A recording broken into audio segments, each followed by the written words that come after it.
tugiye gusenga ibintu byawe byari biboshe bibaho tugiye gusenga akarongo baciye kutazarenduka hende tugiye gusenga itariki baguhaye yo gupfa ntabwo ugipfuye hari undi muntu amaze iminsi arotaguzwa akarota ry'inyama akarota nabi ariko Imana irambwiye ngo uwo mwuka w'urupfu Imana ukuye ku buzima bwawe tera haleluya ratanda kubona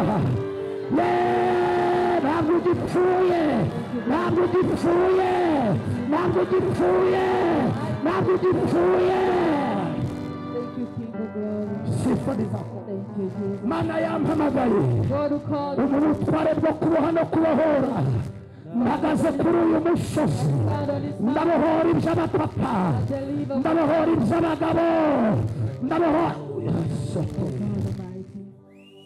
mbonye Imana ikiza umuntu diyabete muri iri teraniro nushaka ejo uzajye kwipimisha mbonye marayika w'Imana gukiza iyo diyabete ndabona umuntu wari ufite imparipasiyo yo mu rwego rwo hejuru uyu mwanya Yesu aragukijije liposatapapapasoko ndohereza imbaraga zikiza muri iri teraniro ndabohora iby'abakobwa bari muri iri teraniro ndabohora iby'abagabo bari muri iri teraniro ndabohora iby'abasore bari muri iri teraniro ndabohora iby'ababyeyi bari muri iri teraniro ndacagagura imbaraga z'abadayimoni ibyo babaroze ndabihekora za biheko za nyarurezi za nyarindi n'ibitega ndirukana imyuka y'abatwezi ndirukana imyuka ya za nyarindi ndabohora ubuzima bwawe ndagukuraho Satani yakuroheye ndagusubiza agaciro aho bakuzirikiye ndavuze ngo bohoka acira imbaraga zikubohora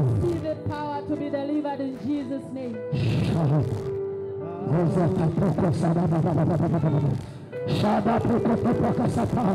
Luka w'Imana arimo arabohora Luka w'Imana arimo arabohora Luka w'Imana arimo arabohora wa mukobwa we bavuze kuzagwa ku ziko ariko ndavuguruza ayo makuru ntabwo uzagwa ku ziko ndatangaza itariki y'ubukwe bwawe ndatangaza kurongorwa kwawe uyu muntu ufite umwuka w'icyangiro ufite umwuka w'icyangiro wirukana uwo mwuka w'icyangiro ku buzima bwawe ndahamagara imbaraga ziguhindurira amateka urakoze mwami Yesu itorero ryose tugukomeye amashyi ababyeyi bakuvugirije impundu kubohoye abantu bawe gukijije abantu bawe gukoze imirimo itangaje ab'Imana ibohoye haleluya ab'Imana ibohoye haleluya.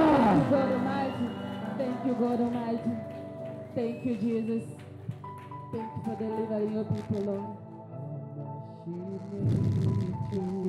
ndagira gukomeza urutekereze ongera ukomere Imana amashyi mubohotse utere haleluya. hari umuntu wari ufite ikibazo mu kaguru icyo kibazo cyo mu kaguru Imana irakirangije ubonye ari ibintu watambutse mu nzira Imana igukijije ikibazo cy'ako kaguru kari kamaze iminsi kaguhekenya aciye kubahoka mu izina rya Yesu fora pisana dukotabasi kwikunda umwana wayo yeni kwikunda nakwiye narumugome nukwima Yesu wambambirwe musaraba mubo yacungu jayo maraso ziyuko nanjye ndimo zajya ndirimba urwo rukundo rukwiye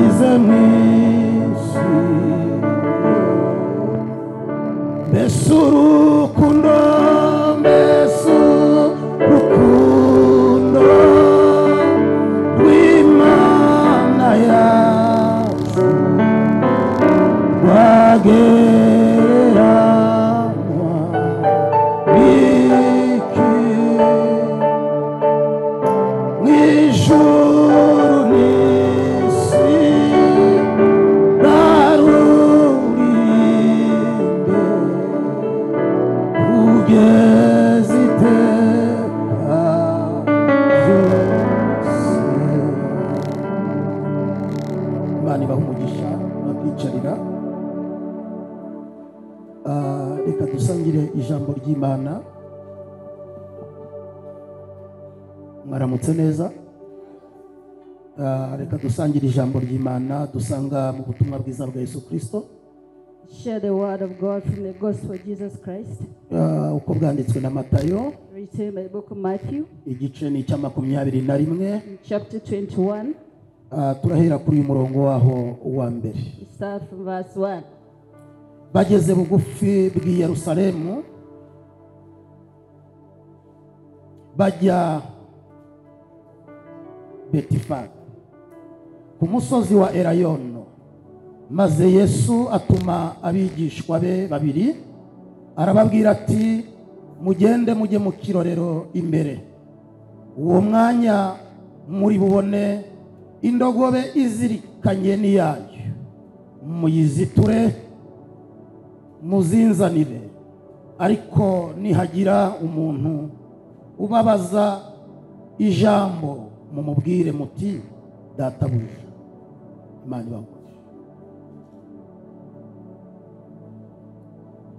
And when they drew near unto Jerusalem, and were come unto Bethphage, and to the mountain of Olives, then went Jesus to disciples, saying unto them, Go unto the village over against you, and straightway you shall find an ass and a cloth with her own young one, and bring it unto me. And if any man say unto you, you shall say, The Lord is in need of it.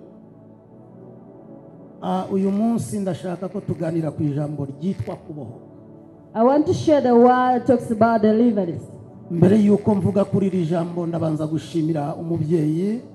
Before I share that word, I want to give it to Apotre the wacu Father. Ntambara Saturday. Our apostle number Saturday N'umugabo nakunze. is a man I've loved.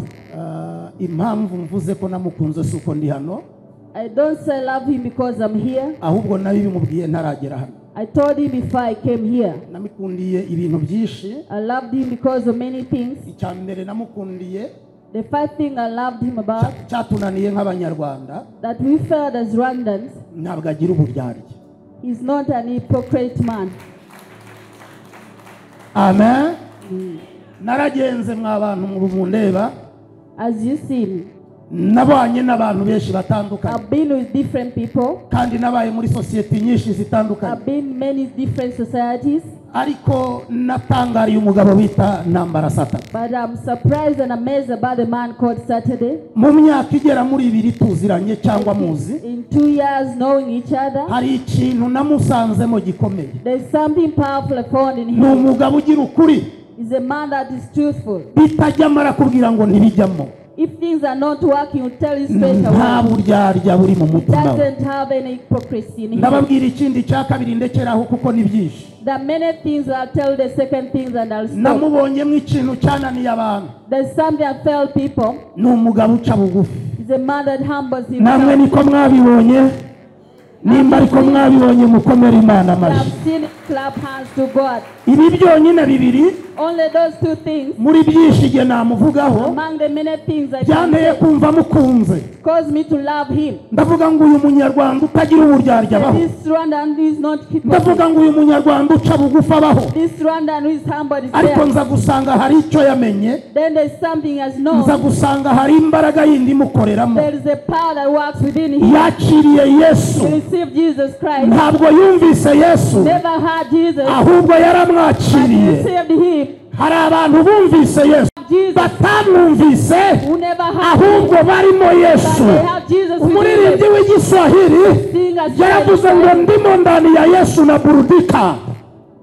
That's a song in Swahili. Haleluya. Ni Bishop Gerard Mugisha, I'm called Bishop Gerald Mugisha, umushumba wa Rehoboth Pentecoste pastor from Pentecost igikondo. in Gikondo. Nkunda Imana n'abantu I bayo. love God and his people.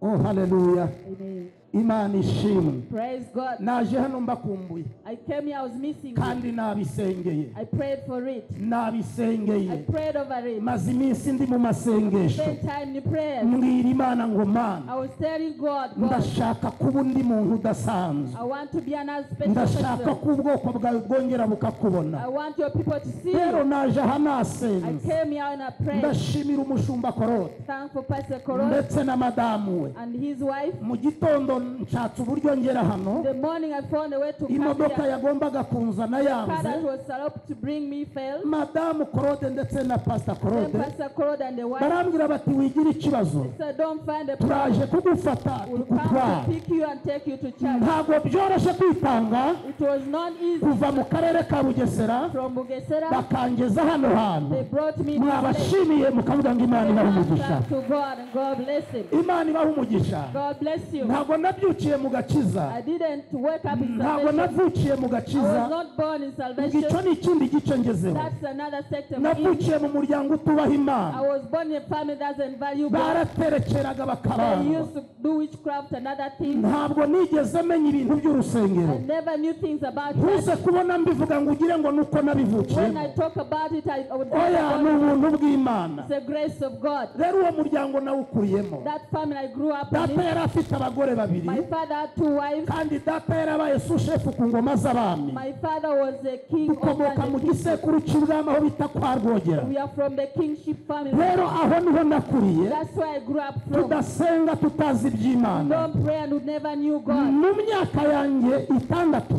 In 6 years, namenye ko ndi ikibazo mu muryango ntari igisubizo. I knew I had a problem and not a family. Kubera ko umugore wa kabiri ari we mama The second wife is my mother. yaje kwahukana. She came to separate. Yitwaga Mukarwego. She was called. Yari afite metero ebyiri na santimetero 10. She was of that meters. Rero yaje kwahukana kubera ibibazo yagiranye na papa. She separated because that problem Yahukanira ku was her. wundi mutware. She went to another man. Agezeyo data atinda kumucura. When she went there, my father Atinze left her. kumucura nyuma y'icyumweru kimwe. After 1 week. Nyuma y'icyumweru kimwe After 1 week, abyara jewe. I was given back. Mvuka ndi igikara abandi bose ari inzobe. I was born black when others are Mu brown. kuvuka ndi igikara niswe ikinyendaro. Being born as a black Kandi man, I was given ikinyendaro mu muryango w'iwacu bavugaga ko gica inka mu rugo. a bastard. You kill cows in a home. Data rero yatangiye kunyanga. My father started hating me. Akajya nyirukankana n'icumu bitaga ingobe He ndaryibuka. used to Yanga ishobora kuba itaremeye. your family's never Hari believed abantu in bari you. muri uru rusengero People in the church, bafite amateka nk'ayanjye cyangwa they aruta feel yanjye. like mine, maybe it's above mine. Ariko turashimira Yesu But we thank watwemeye Jesus Christ who believes in us. atarebye ku Without gisekuru. looking at where we Turashimira Yesu watwemeye who believed in us. atarebye aho Without dukomoka. looking at where we come from. Turashimira Yesu watwemeye Jesus who believed in us. atarebye ku mashuri. Without looking at where the Christians Turashimira Yesu watwemeye who believed in us. atarebye ku gihagararo. Without looking at Ubu se how we are. ndababwiriza mundeba koko murabona ndashaka ko ukomera Imana mu mashyi mu izina Help ryawe. us to God, Jesus' Nimba name. ari uko mufashwa sindi bubyemere. I don't know how that's how you are helped.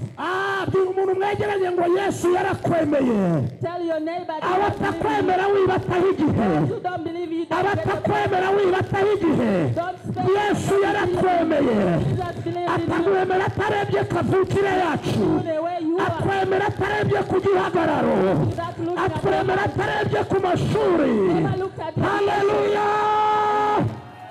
Take off. Imana ishimwe. Praise God. Ubuhamya bwanjye ndaburangije. I finished my Naje testimony. guhunga igihugu tujya mu mahanga. We went to other nations. Tugaruka mu gihugu kandi nanone. We came back again the nation. Ndaburangije. I want to finish that. Igihe cyarageze niyandikaho ngo bad boy gasongo w'umunyamerika tugeze mu gihugu. Time came when we came the nation. Shiraho I wrote the Bible. amadirede. Shiraho imisatsi y'amadirede. I had put hair on my head. Ndatwika cyane muri uyu mujyi. I was a star in the city. Ariko nza guhura n'umugabo witwa Yesu. But I met with a man called Jesus. Vuga ngo guhura n'umugabo witwa Yesu. Meet with a man Jesus. Komera ngo umuntu mwegeranye umubwire ngo uhure na Yesu. Meet with Jesus. Mu bikuruhije uhure na Yesu. When you are tired, meet Mu with ntambara Jesus. za uhure na In Yesu. your battles, meet Mu with ntege Jesus. nke za uhure na In your Yesu. weakness, meet Mu with Jesus. mibabaro yawe uhure na In Yesu. your struggles, meet with Jesus. Oh, haleluya.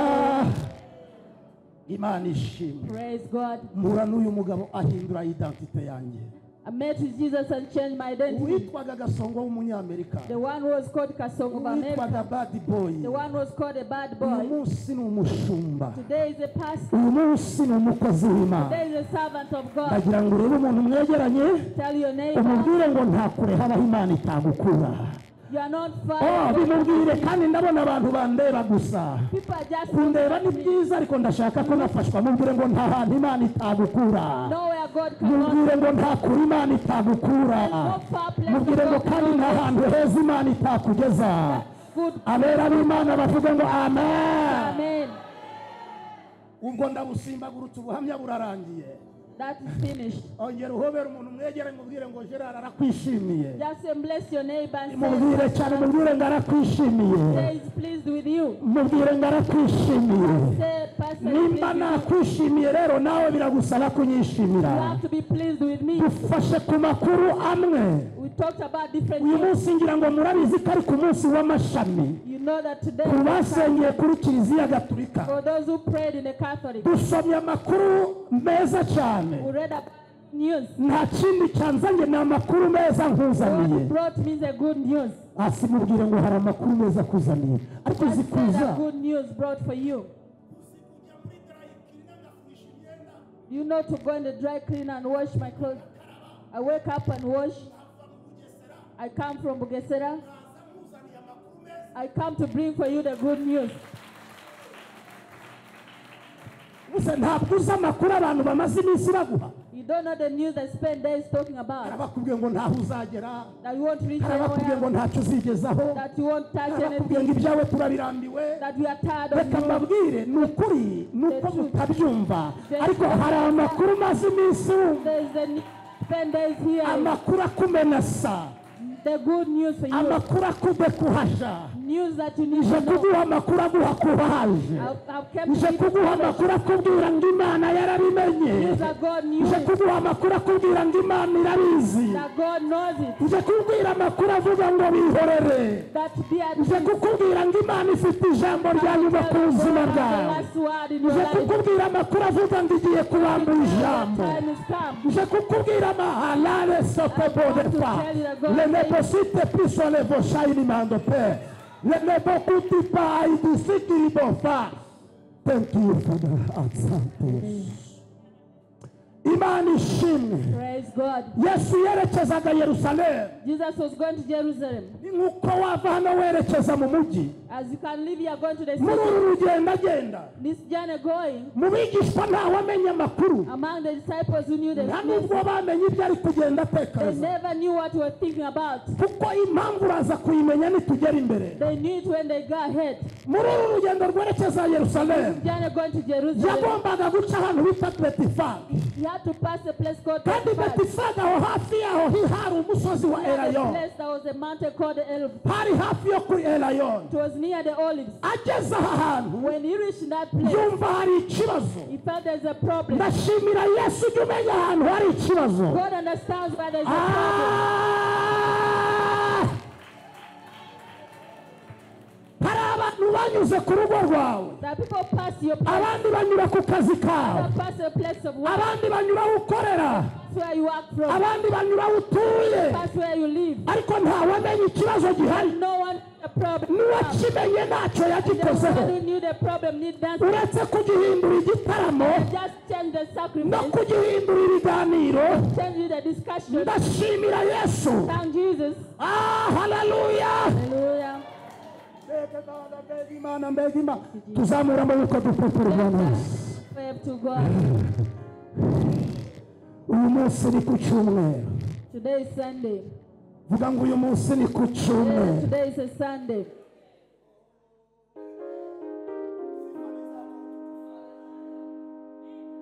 Hakuna Mungu kama wewe. Hakuna. Hakuna Mungu kama wewe. Ewe Mungu wangu, ni Alfa na Omega. Wewe ni Alfa na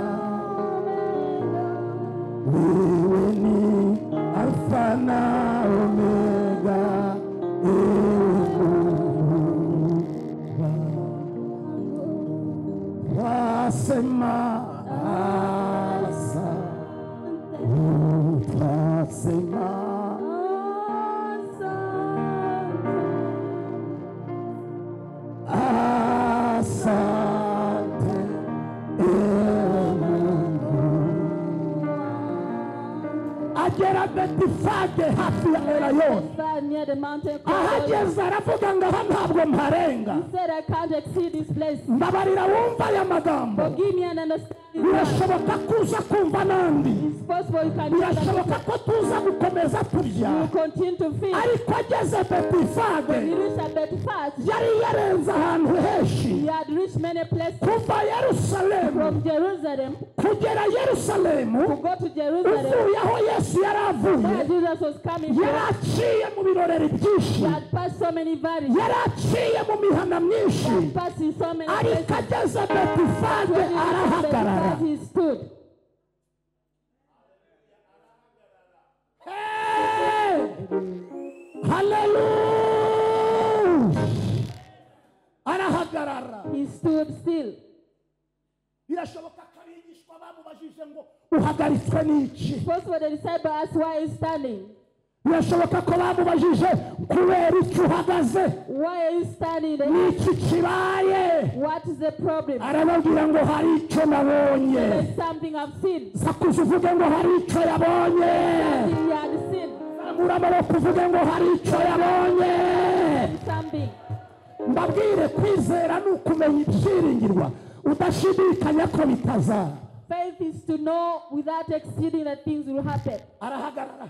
He stood still. Ahagarara hari ikibazo abonye. He stood because he had seen a problem. Tugire gutya tuzamura amaboko. Let's wave our hands. Kandi ninkomeza kuvuga ngo uzamura amaboko. If I say lift your hands, don't hari get ukuntu hurt. abantu barimo barabohoka. People are Hari getting ukuntu delivered. abantu bari kwakira ubuntu bw'Imana. There's a way people are receiving the grace of God. Arahagarara. He stood still. Birashoboka ko abantu bavuze tuhagarikishijwe n'iki? It's possible that many people Arababwira ngo muri uyu mudugudu, in this village, muri uyu mudugudu village, hari icyana cy'indogobe there's a donkey kimaze igihe kinini kiziritse. spend time being Abandi baracuruje barunguka, and left it ariko here. cyo kirakomeza kirazirikwa. Sad. Abandi barabyaye, ariko cyo kiracyaziritse. Abandi barize bararangiza, ariko cyo kiracyaziritse. Abandi bateye imbere, ariko cyo kiracyaziritse. Abera bavuga ngo amen. Nimutanafashwa ndafashwa ntahe. I'll be helped and go. Shele paradiso tevaya sikirima. Shawere podera. Ode fato sikita lebo.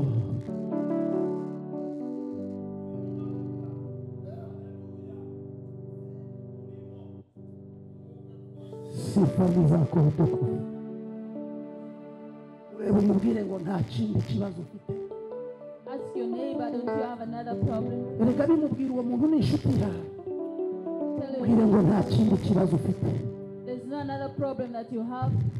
Mubwire ngo ni ukubera ko hari ahantu uzirikiye. Because Mubwire ngo hari imbaraga zari ziziritse ibyawe. there's a power that's carrying your thing. Mubwire ngo ariko Yesu yabimenye. But Jesus has known it. Arababwira ati hari ikibazo ndi kumva. There's a problem I hear. Abandi barabyaye ariko cyo But kiracyaziritse. it's still tied. Abandi ngo zabo zirakomeye ariko cyo kiracyaziritse. Still in bondage. Ahamagara babiri mu bo yari ari kumwe nabo. Among two disciples. Uyu munsi ntabwo yahamagaye Today didn't call. aba bari kumwe nawe muri icyo gihe. That he had at that time. Uyu munsi n'igihe yahamagaye The one that he called. ndetse n'undi mwigisha guturuka Uganda From Uganda. yohereje babiri. He sent two. N'uyu munsi hano hatumwe babiri. Today he sent two. Kubera iki yaje babiri? Why two? Hari icyana cy'indogobe There's a young one. kizirikanye n'icyaco. Uyu munsi kigomba kuzitirwa. Uyu munsi kigomba kubahoka. Kitabahowe n'imbaraga zo kwa se. Kitabahowe n'ikindi kintu. Yesu yantumye kukubohora. Hari ahantu wazirikiwe. Iterambere ryawe ntabwo rijya imbere. Hari ahantu wazirikiwe. Niyo mpamvu ucuruza ugahomba. Hari ahantu wazirikiwe. Niyo mpamvu utarongorwa. Hari ahantu wazirikiwe. You are bound.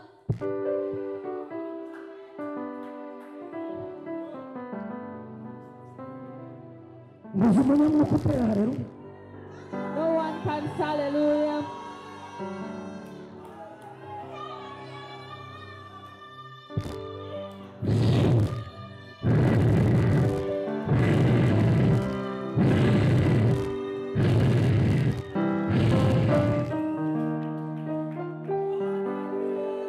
Imana iguha umugisha, Imana iguha umugisha. Lebo pasakaya pasupara benefo, lipatapapapapa, limando pesopopa. Holy Spirit Lord, thank you. Sebemando peresataba. Turimo kumwegeranya ngo bifite aho bizirikiye. Somewhere you are in bondage. Sakuza cyane uvuga ngo bifite aho bizirikiye. Ntabwo ndeba ku cyubahiro cyawe, ntabwo ndeba ku mashuri yawe, bifite aho bizirikiye. Ariko uyu munsi ni umunsi w'ukuri. This is a day to be delivered. Today my issues have been abantu bakeneye ko biziduka bahaguruka batera haleluya.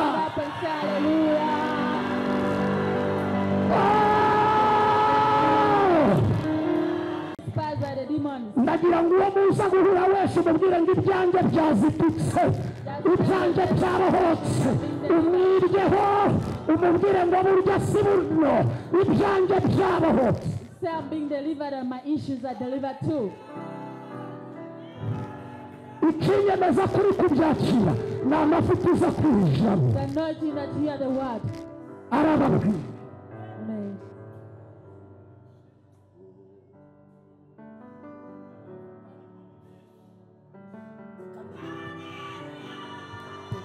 Uko kandi niko biri kuba, uko niko biri kubahoka, uko biri kubahoka. Aho bakuzirikiye ntabwo mpazi, ntabwo nzi nimba barakuzirikiye kwishiga, ntabwo nzi aho bakuzirikiye, ntabwo nzi nimba barakuzirikiye mu ndaro, ntabwo nzi aho bakuzirikiye, ariko hari imbaraga.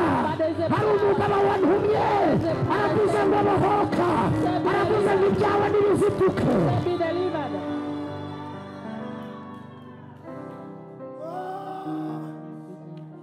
Icyo ushaka kuri aba bantu bose, ndabona ababyeyi babohoka, ndabona ibyo ababyeyi byari byaraziritswe bibohoka, ndabona ibyo akazi kawe kaziritse kabohoka, ndabona ibyo urubyaro rwawe ribohoka, ndabona iterambere ryawe ribohoka, ndabona urushako rwawe ribohoka, ndabona abana bawe wasengeye ngo babohoka baragumiwe bashaka, ndabona bariyaga baseka, ndabona batawe bagarukirwa, ndabona babuze icyerekezo. Imana ibaha icyerekezo. Aho bakuzirikiye hose ntabwo mbyitayeho, baravuze ngo ntuzabyara, uzabyara kubera Imana, baravuze ngo ntaho uzagera.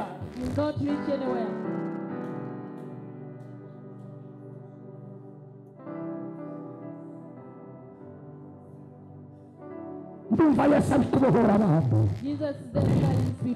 Warakoze biranga. Abandi barahamagarwa mu kazi ntuhamagarwa. Warize diplome yawe iraboshe, ntabwo ari pasape, ariko iheze muri mare, ukora akazi kadahwanye na diplome yawe, ikimenyetso cy'uko hari ibyawe biboshe. Ndumva imbaraga zimpatira kubasengera mukabohora ibyanyu. Tugiye kubohoza ibyacu Satani yaboshe. Arababwira nimugende mukiziture. Ndagira ngo uhinduranye n'umuntu mu ntebe yari yicayemo, uvuga ngo uyu munsi ibihe byanjye birahindutse. Hinduranya n'umuntu mu mwanya yari arimo, hinduranya n'umuntu mu mwanya yari arimo, uvuga ngo uku niko Imana ihinduye ibihe byanjye, uvuga ngo uku niko Imana ihinduye amateka yanjye, uku niko Imana inyicaje mu wundi mwanya, uku niko Imana ihinduye amateka y'ubuzima.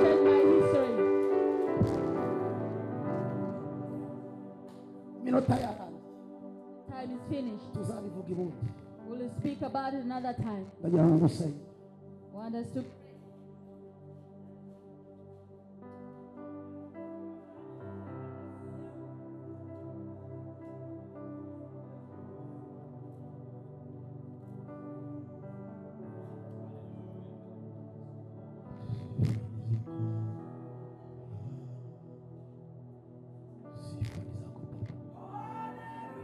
Paso de matos en salari.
Sifa ni zako Baba Mtakatifu.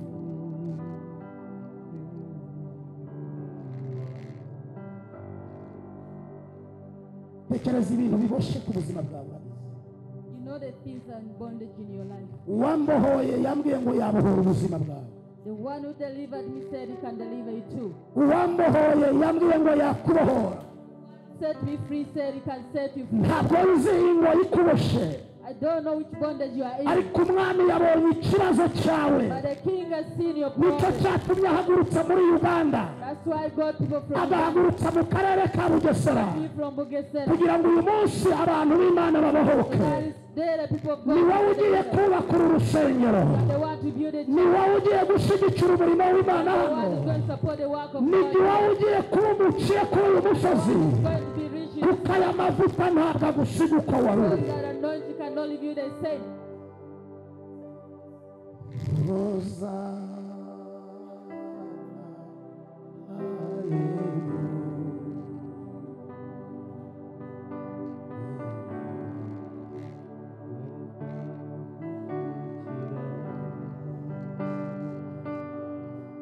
Uhagarare mu myanya yawe. Stand in your positions.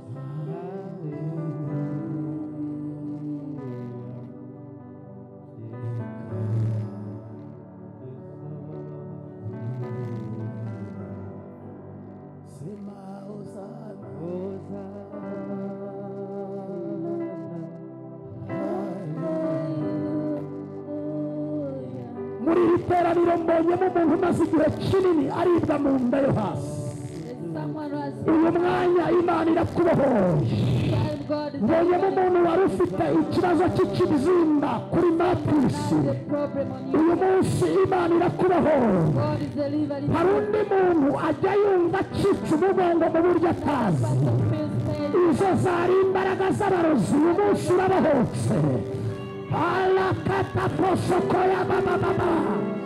Emeta haguruka. Navuze ngo duhagarare ndimo ndasoza ya minota nayirenga. Everyone stand up, you finish it. Ndagira ngo dusenga n'Imana. We are going to pray to God. Hari undi muntu hano yari kuzarwara indwara y'ibisazi. Another person's Kubera ko umutwe ni ikibazo ku buzima. problem on your head. Uyu munsi ndi gusenga.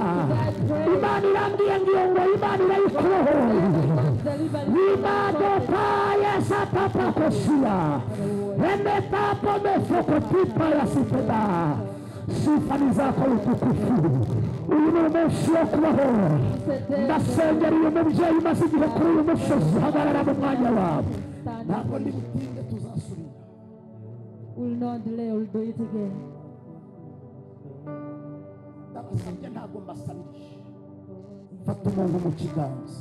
Take hold of someone in Ugiye your hand. kumusengera. You are going to pray for that person. Fata uwo muntu mu kiganza nashoje. Take hold of that person. in your Murebane hand. wiyeranje ubona umuntu ufata mu kiganza. Uretse jye n'umusemuzi. Accept me. Tugiye gusenga ibintu byawe byari biboshe bibaho. Pray that whatever Tugiye gusenga akarongo baciye kutazarenguka henge. Tugiye gusenga itariki baguhaye yo gupfa. Ntabwo ugipfuye. Hari undi muntu amaze iminsi arotaguzwa, akarota ry'inyama, akarota nabi, ariko Imana irambwiye ngo uwo mwuka w'urupfu Imana iwukuye ku buzima bwawe. from your life. Pera haleluya ratanda kubona. Ntabwo ugipfuye. Ntabwo ugipfuye. Ntabwo ugipfuye. Ntabwo ugipfuye. Thank you, King of Glory. Sifa ni zako. Thank you, Jesus. Mana yampamagaye. God who called Ubutware bwo kuboha no kubohora. Mpagaze kuri uyu musozi. God on his mouth. Ndabohora iby'abapapa. Deliver Ndabohora iby'abagabo. Ndabohora. mbonye Imana ikiza umuntu diyabete muri iri teraniro. Nushake ejo uzajye kwipimisha. Mbonye marayika w'Imana gukiza iyo diyabete. Ndabona umuntu wari ufite hypertension yo mu rwego rwo hejuru. Uyu mwanya Yesu aragukijije. Liposata papa soko. Ndohereza imbaraga zikiza muri iri teraniro. Ndabohora iby'abakobwa bari muri iri teraniro. Ndabohora iby'abagabo bari muri iri teraniro. Ndabohora iby'abasore bari muri iri teraniro. Ndabohora iby'ababyeyi bari muri iri teraniro. Ndacagagura imbaraga z'abadayimoni. Ibyo babaroze ndabihekora. Za miheko za Nyarurezi, za Nyabingi n'Ibitega. Ndirukana imyuka y'abatwezi. Ndirukana imyuka ya za Nyabingi. Ndabohora ubuzima bwawe. Ndagukuraho Satani yakuroheye. Ndagusubiza agaciro aho bakuzirikiye. Ndavuze ngo bohoka. Acira imbaraga zikubohora. To be delivered in Jesus' name.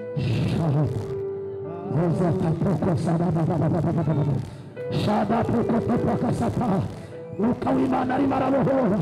Mwuka w'Imana arimo arabohora. Mwuka w'Imana arimo arabohora. Wa mukobwa we bavuze kuzagwa ku ziko, ariko ndavuguruza ayo makuru. Ntabwo uzagwa ku ziko. Ndatangaza itariki y'ubukwe bwawe. Ndatangaza kurongorwa kwawe. Uyu muntu ufite umwuka w'icyangiro. Ufite umwuka w'icyangiro. Wirukana uwo mwuka w'icyangiro ku buzima bwawe. Ndahamagara imbaraga ziguhindurira amateka. Urakoze Mwami Yesu. Itorero ryose tugukomeye amashyi. Ababyeyi bakuvugirije impundu. Kubohoye abantu bawe. Gukijije abantu bawe. Gukoza imirimo itangaje. Ab'Imana ibohoye haleluya. Ab'Imana ibohoye haleluya. Thank you, God Almighty. Thank you, Jesus. Thank you for delivering your people, Lord. Ndagira gukomeza urutekereze. Ongera ukomere Imana amashirimbo bohoke utere haleluya. Hari umuntu wari ufite ikibazo mu kaguru. Icyo kibazo cyo mu kaguru Imana irakirangije. Ubonye ari ibintu watambutse mu nzira. Imana igukijije ikibazo cy'ako kaguru. Kari kamaze iminsi kaguhekenya. Akira kubahoka mu izina rya Yesu. Fora pisana dukotabasi.